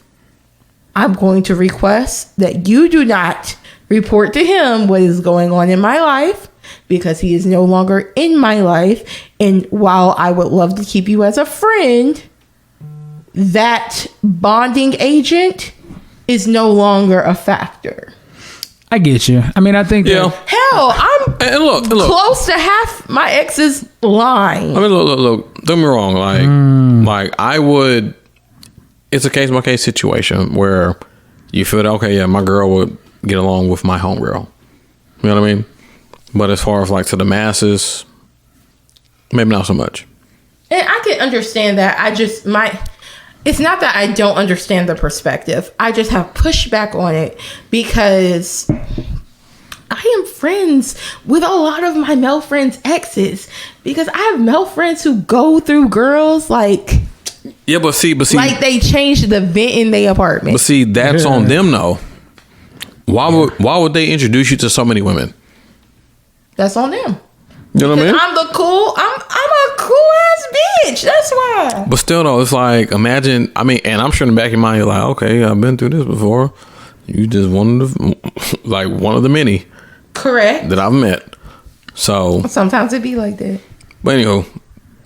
But yeah, that's just my opinion. Like you don't have to put it on your girl to like be like, oh, I like them. Like you have to trust in your friends and know your relationship with your friends, regardless of what happens in your relationship, that your friends are gonna be your friends. Well, yeah. I mean, it's just that sometimes you might not want to. Also, don't include them in the mess of it all. Well, see, but that's the circle, though. Yeah, that's the circle.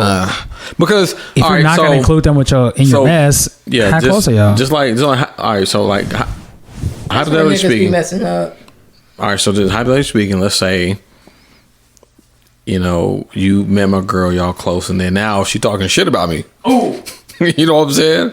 It's like. Okay, so that's a question for your friend. Where does their loyalty lie? Okay, exactly. For me, I'm just going to put the cards out on the table. For me, my loyalty lies with my original friend. Because I am sure that my bond with your girlfriend your alleged girlfriend has not built to the same level that my bond with you has gotten to. So, if she were to talk shit about you to me, I would convey that information with the full scope of, hey, this is what had happened. She might have just been venting, but you my friend, and I think you should know that this is what she thinks. On the flip side of that, I've had male friends who really who are in a committed relationship introduce me to they side pieces. Wow. Awkward. I'm just going to tell a story idea. without telling the names. This individual introduced me to a side piece, and I clicked with that side piece instantly. Like we exchanged numbers, we became super friendly, we would go out to eat, all this stuff. But based on what you said, you're still loyal to the friend, though, not the side piece. Well, I'm gonna tell the whole story. Okay. So, that friend had a party, which I brought my, at the time, current love interest, as if this is a story, not real life, my current love interest to that party with me. And before other people arrived, because I was asked to bring food for the party. So before anybody else arrived, I text side piece, who was introduced as the current at the moment. I text her hey, I'm here. Let me in. He's not answering. And she said, you're weird. Did it I didn't know that she didn't know.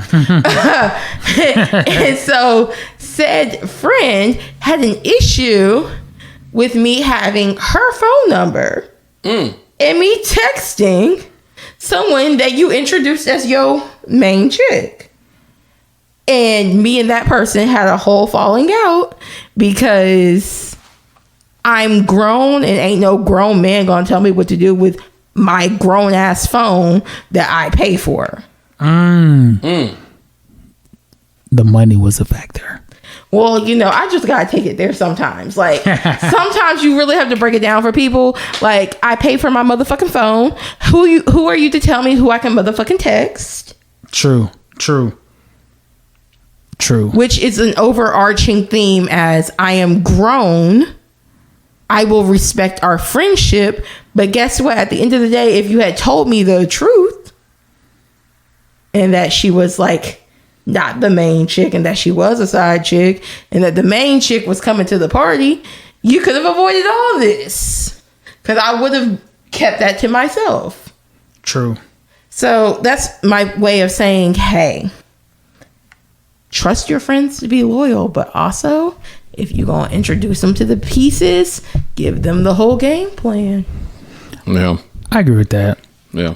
Last but not least, what does it mean to be friend zone? Wait,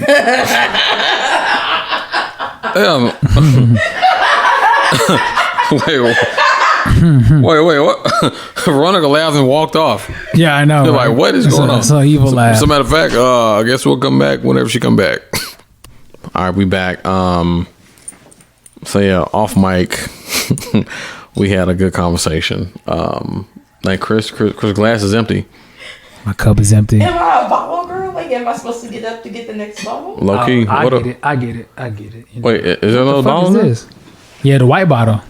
Oh shit! That's what I went to the car for. That's right. Appreciate We that. popping gold bottles. All right. Well, since she's gone, we can have that conversation. Facts. Okay, look.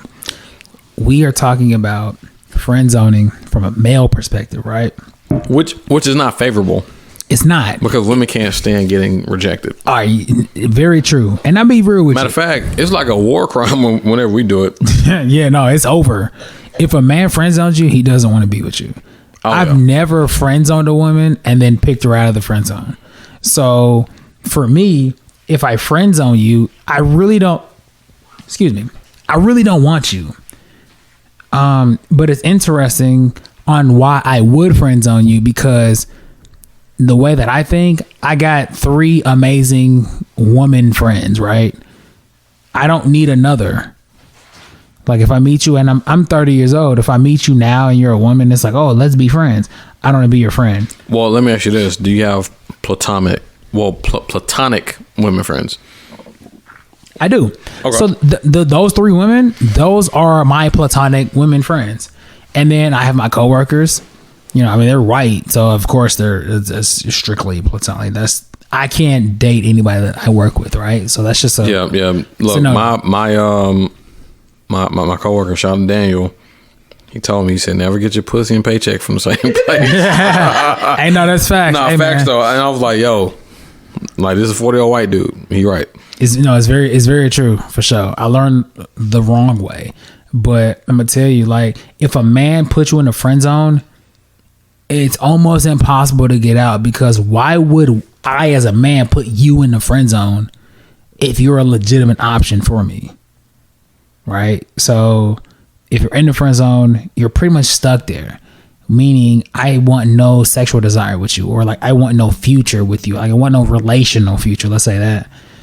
So, you know what I mean? I think it's different because I've been placed in the friend zone before too. Now granted, I wasn't studying what you was doing. How did that make you feel though? It didn't make me feel no type of way, because I also understand. But so for me, my whole mantra is like the power of the choice. Everybody chooses to do what they want to do in life, right? So if a woman says, hey, I want to be your friend, I believe her. I believe she legitimately wants to be my friend. I don't want you to be my new friend, because I have long-standing friends that I can talk to about what I need to. Now, unless you're adding something new to my life, there's nothing that I need to converse with you on a friendship level for. I'm looking for a life partner. So I don't need to create other friends on that type of level, unless we can just be cordial. But that just means that if we speak, we speak. If we don't, we don't. There's no issue with that. So I don't like to create friends. But if a woman friend zones me, I'm cool. I'm never gonna reach out to you because I don't have anything to talk to you about. Have you ever been friend zoned like in your adult life? I have been. Okay. I have. And she actually wanted to be friends. And I'm be real with you, I didn't have that much conversation for her. Just because like I'm just not interested in creating more women friends. In this stage of my life, I've got 3 we're talking like 10 plus year relationships, right? So like, why would I bring on a woman? I've been friends with this girl for 3 weeks. I think she could be my great friend, unless she was just a phenomenal woman. But if I've had like some sort of like feelings or like desire to have relations with you, we can't be long-term friends, because them feelings not gonna go away. I can suppress them, but they're just never deleted. So no, I don't believe that for me that will work. Yeah. Yeah, I think this is an interesting dynamic because, you know, when you get friends on in high school or in college, you know, it's pretty much based off shallow things, right? Yeah. Like your looks. But now, as a young adult, you know, we have more to look at. For sure. Yeah, you might not be the most attractive, but hey, you might have a decent job. You might have good credit. Yeah, you do. You know what I'm saying? So it's other things to consider outside of looks. So, you know, it's Veronica go there huffing and puffing, but I'm not. I just breathed in my glass. She's so ready to say or she something. like, huh. I'm not. I'm listening and I'm trying not to facially react, which is why I turned away. But yeah, just me personally, in the post grad life, I haven't got friend zone. The fuck? Well, except this one time I was trying to really holler at a girl, but granted, she had a situation going on, so Okay. it wasn't necessarily friend zone, but it was like I'm gonna put you on ice type shit. That's friend zone. Well, I get what you're saying. Yeah. Ice friend zone is kind of saying. Okay, so like after everything that Chris said, I need to recalibrate boundaries, right? Uh-oh. What's up? Gonna get to you later. Later? Damn. Okay, I ain't shit. Is your definition of creating a female friend different? Because I believe it is. So I'm gonna ask the question so that you can clarify from Chris. Because you have female friends. Yeah. With me, I don't really. If I do create a female friend, quote unquote, it'll have to be from some prior established relationship, or like, let's say I might know someone from somebody. It's not like a brand new thing to me. Because, you know, I'm not necessarily seeking it. If it just happens to happen, like let's say we know like some mutual friends. Okay, cool. Then it'll happen that way. But as far as just kind of going on the just making it happen myself and creating a whole new friendship with no mutual friends or anything like that, then it is highly unlikely. Mm-hmm. Unless if I was single and trying to like really like just, I don't know, get to know her. I don't know. It just depends because, you know, once again, I do have women friends, so I understand the value of women friend relationships. But right, as far as like seeking it, it just kind of has to happen. I'm not gonna like make it happen, if that makes sense. True. If it happens, then it happens. Like for example, let's say I meet a young lady. Oh yeah, I know Chris. Oh shit, I know Chris too. And then if we, you know, we can pinpoint things that way versus just try to just create some new shit. Yeah. Now, You know. if I'm friends with some friends that you're friends with, and we share mutual experiences, then yeah, for sure. Like, hey, Yeah. I think situationally, like we can be something. But like, if I've been attracted to you, or if I'm meeting you and I have no other ties to you besides like me trying to get to know who you are, and it comes out that like there's not a spark, or we're just like better off as friends, or like we just don't need to date each other. It's like, okay, I'm cool with not really connecting with you because I already have enough people that I connect with in my life. And also too, women have to understand that, yeah, sometimes we do just want to be friends. Yeah, but not for sure. And like nothing else. Yeah. But it's hard for women to believe that if they are attracted to the man, or they generally like the guy. Yeah.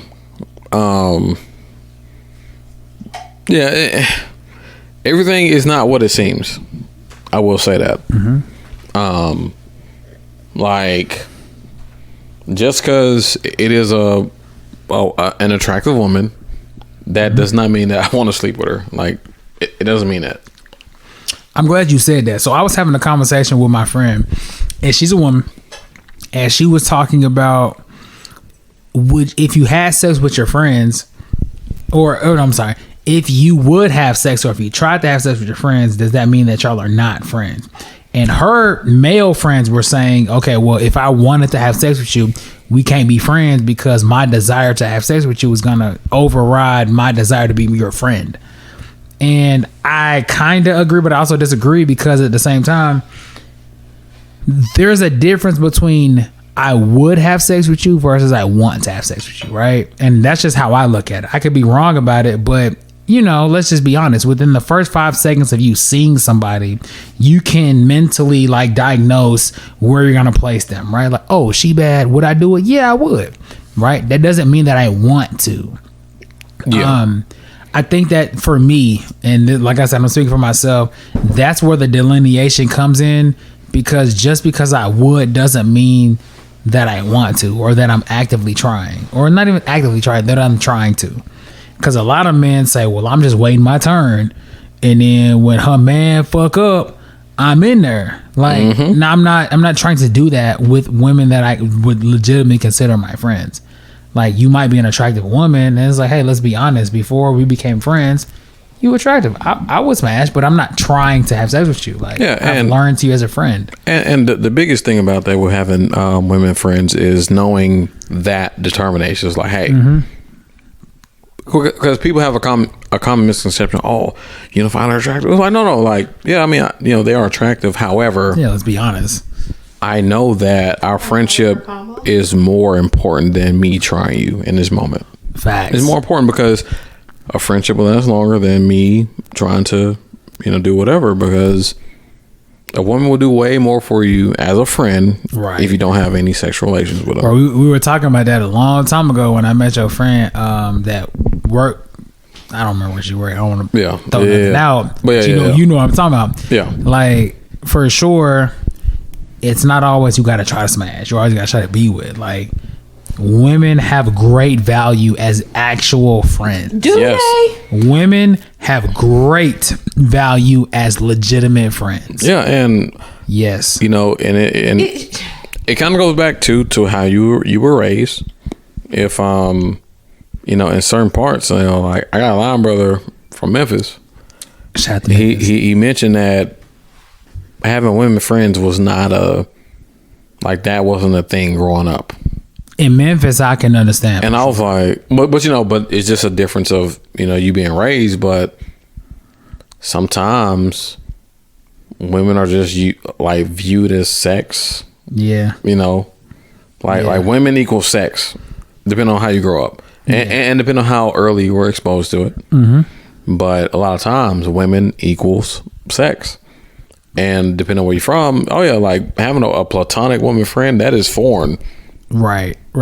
But I'm just thankful that I'm able to have platonic women friends, because it doesn't have to be like that. And it's good to know that you can have a relationship with a woman in a non-sexual manner and it still be fruitful, and y'all learn from each other. And it doesn't just have to be that. Yeah. Like men and women can coexist without sex. It's true. Like, it is true. It's true. But see, I think that it's on the man, right? Because when you look at like the psychology of women, I think women naturally take men or take people for their face value, right? And a lot of men subconsciously hide their intention. So when you're talking about like friendship or like situationship or like friends with benefits and all these type of situations, I feel like the women are naturally more open to legitimately being friends with this man that they're getting to know. And a man's like, oh, I'll be cool with her, but I'm gonna wait till some shit is some bullshit so I can try to slide, right? You know what I'm saying? I think that typically that's how majority of the men think. But when you really tap into the fact that women are beautiful specimens outside of relational desire, you really get to encounter how deep and how profound women, specifically black women, are when you are not sexually attracted to them, and when they're mentally connected to you from a friend level, how much more you can benefit from that person and how you can grow yourself and how you can grow them as well. I think it's a beautiful relationship. It's hard to do if you're not intentional with being their friend. Yeah. And depending on the woman as well, they might not be used to That is true. platonic male friend. That is very true. Because they might be used to just male wanting to fuck them. And they might be on that same, like, oh, you just want to fuck, so I'm just going to play the game with you until you smash. Or, and you know what I'm saying? Like, I see that. I understand that too. Yeah. Yeah. Veronica, what you got? A whole bunch. I actually don't have that much to Okay. say. Like, All right. I've got questions Oh, yeah. for days, but I will avoid that. Ask your question. I think for me, I generally know pretty quickly whether or not I'm going to friend zone somebody. But, like, I also realize, like, I'm a Scorpio through and through. I'm a flirt. You Future and you Drake. I'm neither. Little toxic. I'm Veronica. So, like, I know that sometimes me flirting with a man can come off as interest when there is none. So do you flirt for the sport? I think for the most part, I flirt because I be flirty. Like, So you're a master flirter. But I think a lot of Scorpios are like that. right? Like, I think my natural Southern charm can be mistaken as flirting, and then I be flirting. Like, when I be when I be interested, I also be flirting. So it's hard to tell the difference between me just being hospitable and kind and friendly versus me showing interest. All right, so It's what I've been told. So if I'm a man, right? Men, let's be honest, we're not the smartest, okay? We have a general idea, but what you just said is like learning physics. So you're saying a woman might be interested, but she also can friend zone you, but as she's naturally a flirt because she's a Scorpio, so shit is going down. Can you explain to the people and me also, because this is my question, what's the difference between a platonic flirt and a desirable flirt? Okay, so like a platonic flirt, and this is the best way I know how to tell you, and the only reason why I know this, like the only reason why I'm so equipped to answer this question is because I was just asked it last week by another friend. Here we go. Okay. And also, my life is complete. oh, I mean, she's about to go home though. I don't care. But yeah, that is a good question, Chris, because it is a lot of variables involved. So obviously, I cannot speak for all women. I can give you a general understanding, because women are not a monolith. We are not a monolith. Hashtag. We are not all of one mind and one thought and one action. Slick though, y'all are. I think white people are, but it's a totally different conversation for another day. Yes. One that I would like to ask about, but I'm not going to let you take me there. So for me, because I gave the example about myself, right? If I am platonically flirting, as I like to call Southern charm, being a Southern belle, it's not going to be, you're not going to get the physical reaction as well, right? Yeah. It's all going to be just like verbal. Okay. You're not going to get like the smile with the eyes slightly like tilted, or like the physical attention, like the actual like physical flirting as well, because there's that.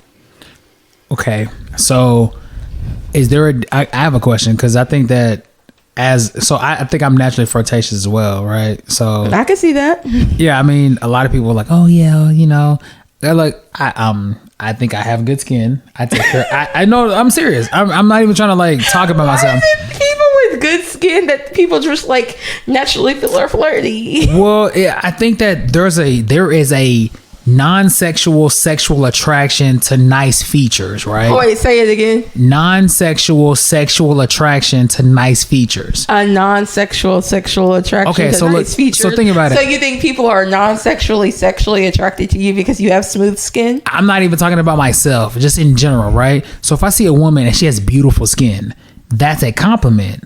But I like that, right? You know what I'm saying? So it's something that you can appreciate as beauty. Yes. And that you could also be sexually attracted to. I also appreciate that because if I was actually with you, I would desire that to be a trait that you have. So we're talking about like skin. We're talking about like your teeth structure, maybe like your face or bone structure, your eye contours, stuff like that, right? Your personality, because personality is a huge like glue to a lot of like your attraction to somebody, right? So it's like this person, like I know, like I'm just be honest, I take care of my skin. I have good skin, so it glows, right? No, but look. I'm not even talking shit. Like I'm just being honest, right? You know what I'm saying? Raise your hand if you got good skin. Look, I'm just being very honest. I take care of my skin, right? I had braces for 5 years, right? Wow. My teeth are very straight. I have a great smile, right? So you mix great skin with a great smile, okay? And then, let's be honest, I think dark skinned men are winning, right? That's personal. I think dark skinned and brown skinned men are winning, right? So when you mix the three together, I think that creates some of these non-sexual sexual relations. You know what I'm saying? It's like, oh, hey, I could deal with that. And then mix in personality, which is the biggest binder. I really thought you were going somewhere with the like non-sexual sexual attraction. But what I'm saying is those are not just like, oh, this nigga is fine. Into the flirting though. Like, but what I'm saying, but look, that transition. I gotta paint the picture, right? Because you got to think about it. A lot of people look for like physical attributes, right? When I want somebody that has A, B, C, D, and it might be smile, skin, like teeth, personality. That might be those things for you, right? That doesn't necessarily attract somebody to an individual. But if you put enough of those together and you mix it with a good personality, naturally you're going to be drawn to that individual, correct? Possibly. That's a better chance than just saying, okay, what are we talking about? We're talking, okay. No idea. I really thought he was going to say like he has nice skin, therefore when he's like charming, it's perceived as flirting. But yeah, I don't like. That's where I thought you were going. You didn't go there. That's where I'm painting this picture because there are multiples, right? So you can look at all of those like, oh, this man's got nice skin, he's got nice teeth, he's got good personality, he makes great eye contact, right? All of those, that's not necessarily like a sexual like turn on, right? Those are just non-sexual things. My friends have to have those things as well. Right, your friends do, right? But then when you put it all together with somebody that generally makes you feel good because that personality trait, now that changes from a friend to, hey, I can actually be with this person kind of, long term, or like I want to get to know this person on a deeper level. So with those traits, that's like a non-sexual sexual turn on for men and women, right? I got it. Yeah. So I think that's where I fall. You know what I'm saying? Like, do y'all feel that you develop like goggles over time? What you mean by that? Like, let's say you meet a friend who you might friend zone, but then over time you're like, you know what? You're actually not that bad. Yes, no, for sure, bro. Yes, no, okay, for sure. I think men for sure do. Women do too. Women do too. I think that if you're a long-term listener of this podcast, you have heard the fact that Garrison gets onto me because I don't date new people. Oh yeah, like that is all my exes were first friends. That is ludicrous to me. All my exes were first friends and have been in my life. How do you expect to? How do you expect to grow if you never date someone outside of someone who you know? Can you? That's comfort. Okay, so I got a question. How long are these men? Let me take the point, like the point of reference to the point I was trying to make, though. How long are these men your friends before you start dating them, though? That's the question I got. Exactly. So for me, there's been a variable of time periods, but it's always been long enough for me to get to the point where I consider you a real friend. How long has that been though? I think the shortest period was like 3 months. But see, you don't feel that that's like I mean, unfair advantage. Because like an unfair advantage almost. Yeah, because what do you mean? Because like imagine if you want to date somebody but you already know them. Okay, you're taking yourself off the topic, and so I'm going to redirect by giving you the reason that I made that statement. It's not called deflection or anything. So I made the statement of Garrison gets on to me about that because for me, you might call, like, I don't necessarily friend zone a friend, like a man who has expressed interest, but I do want to develop a relationship with you before I take it to somewhere that would involve intimacy or sensuality, like for that switch to go off, because I need to know you as a person before I can determine if I'm sexually like other than just lust. I feel like you're copping out though. Am I? Oh, because you're not taking the risk that like a lot of your women counterparts do with dating. Yeah, as in not knowing somebody and then figuring it out. You do seem it does seem to take the like safe route. Yeah. Oh, I will give you that. It's definitely safe. Do you feel like that safe route benefits you, or do you feel like no, it doesn't? I think it has benefited me. Okay. I think it's kept me from making or being able to make, because it's really not like, because I do want to clarify, it hasn't been like a conscious choice. It's just happened to work this way. I will meet a new male and be like, oh, they cool or whatever, and not realize that there's like, or not even be like, it's not for me. It could be for you, but it's not for me. Okay. Underlying attraction, something that's just drawing you near to me, it's definitely been like, oh, he's cool. Like I would hang out with him again. Okay. But it hasn't been like a let me fuck you tonight type thing. I mean, and granted, we're not saying that, but just in general. But anywho, or let me date you, like let me become in relationship with you today, type thing. Yeah. Mm-hmm. All right. Well, we about to wrap up. Veronica, I'm actually let you wrap us up this time, so take us away. Okay, you guys, if you've made it this far, you kind of should already know what to do. If you're not already subscribed on YouTube, what all are you on? Apple, Spotify. Yeah. Go ahead, subscribe so that you get the notification when he drops the night before he actually drops, like me. Facts. Also, the website, y'all know what it is. It's in the link below. It's another 2-hour podcast. Like, we still making up for that week that he missed. Make sure that you also are subscribed on YouTube. Push the little bell so you can get the notifications there as well. You're not gonna see us. We working on that. Look at me telling all Garrison's business. Thank you for listening to G Talk. You can follow me, Veronica Lynn _ on Twitter. Chris, it's Young Africa with 2 A's. Young Africa with 2 A's on Twitter. Instagram, Chris.Emagwai. EMEAGWAI. Okay. Yep. And then obviously follow the podcast at G Talk on Instagram. It is G Talk Pod. G Talk Pod on Instagram. And then G Talk Podcast 1 on Twitter. And look, you could also follow Garrison at G Warren or something like that. Garrison _ WRN.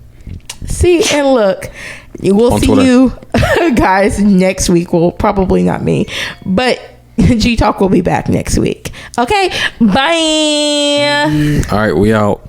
Peace. Peace.